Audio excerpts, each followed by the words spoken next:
Bagaimana caranya lu bisa jadi kaya sebelum umur 30? Kenapa gue bilang jadi kaya sebelum umur 30? Sedangkan banyak di luar sana bilang, "Sabar," ya kan.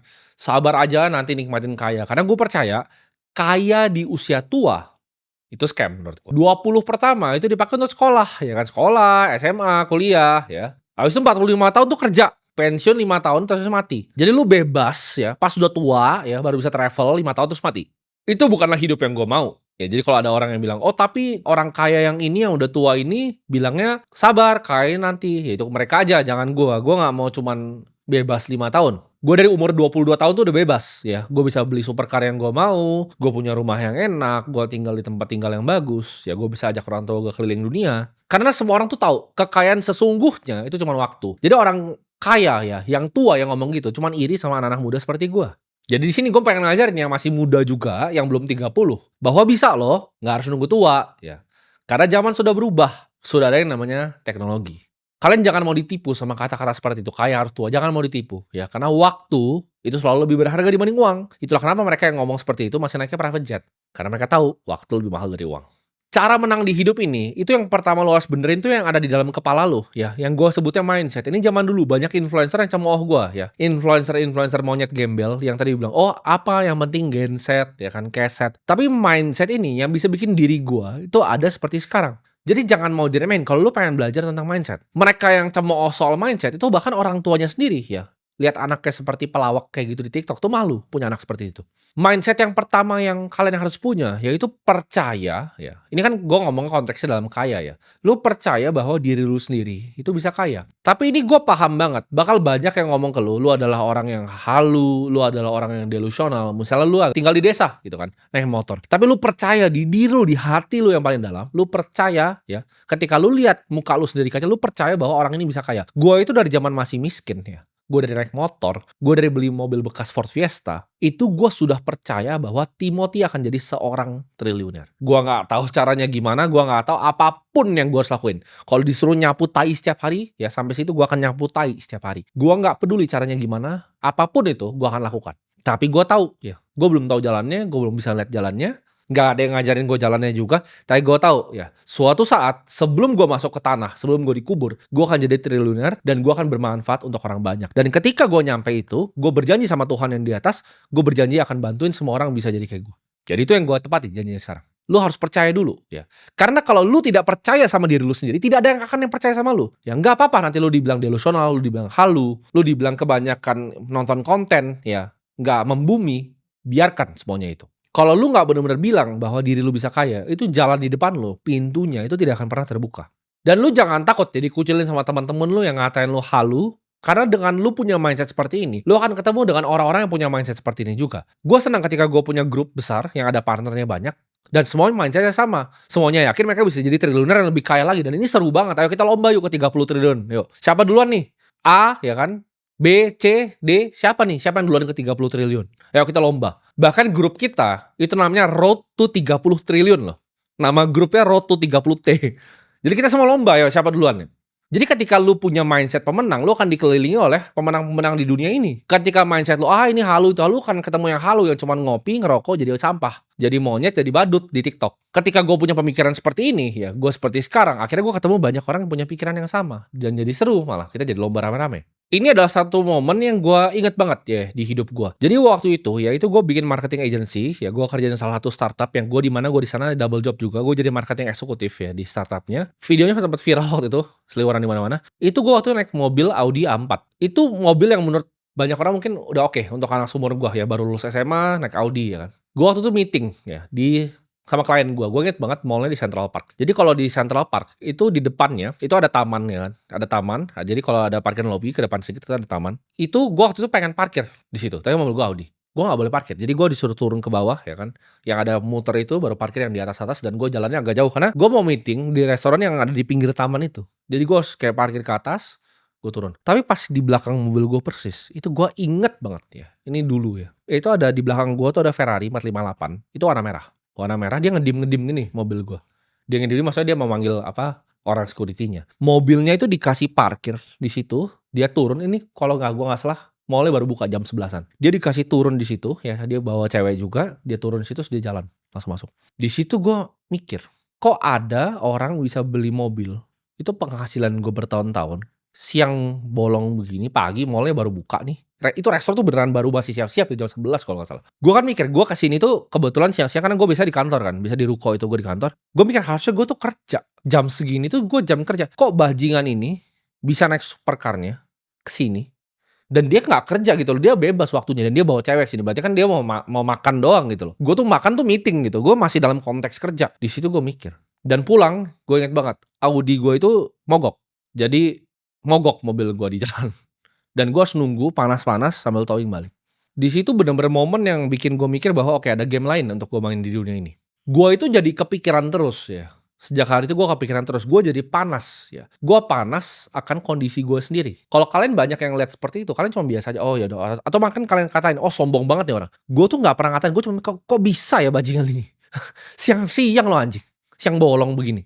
Dia malah asik makan sama ceweknya. Dan gue tahu di hati gue pasti suatu saat bisa jadi dia. Gue tuh kalau udah taruh pikiran gue ke satu hal, gue yakin gue pasti bisa lakukan. Apapun itu ya, olahraga apapun ya, game apapun, apapun yang di dunia ini, gue taruh otak gue yakin gue bisa. Jadi gue pikir situ, oke, gue yakin gue bisa.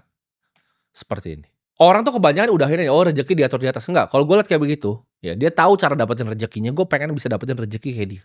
Gue panas setiap malam, gue pikir tuh, gila anjing, dia bisa parkir kayak begini, gue gak pernah, gue disuruh muter-muter tuh. Padahal gue ngerasa waktu itu mobil gue gak jelek-jelek banget, ternyata ada mobil lebih bagus yang bisa parkir di situ. Gue pas mau parkir di situ dibilang, ini cuma bisa sebentar di sini. Padahal sebenarnya di situ dia emang bisa parkir gitu, tapi karena mobil gue mungkin lebih jelek gitu.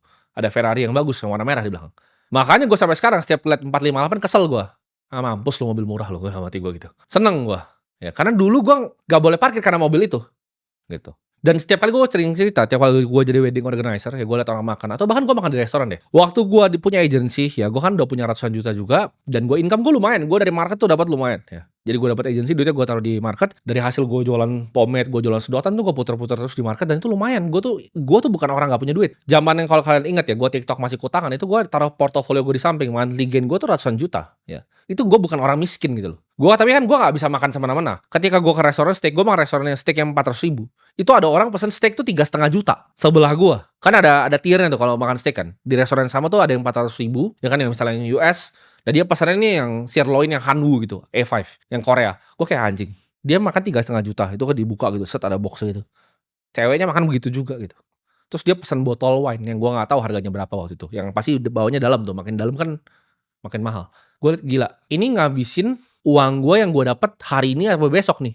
Berarti kan itu cuman bagian kecil sekali dari uangnya. Kok bisa ada orang bisa buang-buang duit kayak gini? Gue tuh jadi panas. Tapi banyak orang liat kayak begitu malah benci, iri, dan dengki. Ketika lu liat, oh ada Timothy nih kemarin. Gue cuman bikin Instastory dong kalau gue pulang ke rumah. Oh viral, dia lampunya 2 miliar. Wah ribut orang. Karena lu gak pernah berada di situ gitu loh. Di teman-teman gue itu hal yang sangat biasa aja. Gue liat teman-teman gue pakai jam 8 miliar, jam 10 miliar, 19 miliar juga ada, biasa aja. Semuanya juga punya di circle gue. Tapi untuk orang seperti gue yang waktu pas gue naik Audi, gue liat yang kayak gitu, wah gue jadi panas.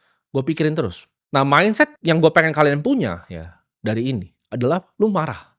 Marah itu bukan hal yang jelek. Lu kan selalu diajarin sama orang, oh jangan jadi orang yang pemarah. Timothy kenapa suka marah, kenapa begini? Jangan jadi orang yang pemarah. Salah lu. Lu harus marah sama diri lu sendiri. Ketika kondisi lu itu bukan seperti yang lu mau. Ketika dari zaman dulu, ini kita flashback dulu sebelum gue ketemu Ferrari itu. Zaman dulu gue marah kenapa nyokap gue harus bikin lemper. Nyokap gue kenapa harus, jadi nyokap gue tuh yang bantuin gue. Kalau tanya Timothy orang tuanya kayak lu goblok banget gitu. Lu bisa tanya ntar kapan-kapan mak gue ajak sini. Dia itu yang bantu gue bungkusin pomade. Jadi ketika gue dapat orderan, mak gue ini orang rajin. Gue tuh kalau ngebungkus pakai bubble wrap tuh jelek. Itu nyokap gue yang bungkusin satu-satu. Terus dia boxin, gue tinggal antar ke dia nih. Dari gue nggak punya apa, dia bantu. Kenapa dia harus bantu begitu dan dia harus jualan lemper segala macam? Cuman untuk duit sewa rumah, cuman untuk duit makan. Rumah aja waktu nggak ada dia, harus bayar duit sewa, kejar duit sewa, rumah yang kecil sewa. Di situ gue marah, kok kondisi gue begini banget ya? Kok gue nggak bisa bahagian nyokap gue kayak orang-orang lain yang gue bayangin mobil-mobil yang mewah itu pasti bisa bahagia nyokapnya. Nyokap gue nggak pernah bisa travel. Ketika gue travel ya, gue bahkan dulu pas gue masih miskin, gue kira Bali adalah tempat yang nggak gitu bagus, karena gue miskin. Cuman makan di tempat yang panas-panas, datang ke wisata yang banyak orang datang. Sekarang ketika gue punya duit, gue baru tahu seberapa mewah Bali. Ada hotel yang 50 juta semalam. Gue bahkan punya beach club di sana paling besar di dunia sekarang. Jadi gue kalau ngajak nyokap gue, ayo kita main ke Atlas. Kita lihat tempatnya mewah, bagus, bagus sekali Bali itu. Kalau lu punya duit, kalau nggak punya duit, hotelnya jelek. Di situ gue panas. Dan lu semua harus jadi panas, lu jadi marah, lu jadikan itu api yang membakar diri lu. Ketika lu lihat kondisi lu, ya lu lihat mobil lu naiknya apa, jelek, bahkan gak punya mobil, naiknya motor, lu lihat pacar lu di belakang jelek, Itu harus jadi api. Oh, gue pengen punya cewek yang cantik, gue pengen punya mobil yang bagus. Lu lihat nih, lu nyetir ya kan, stuck nih di tol Jor itu kan, naik LCGC, klakson-klaksonnya orang jadi marah lu kan.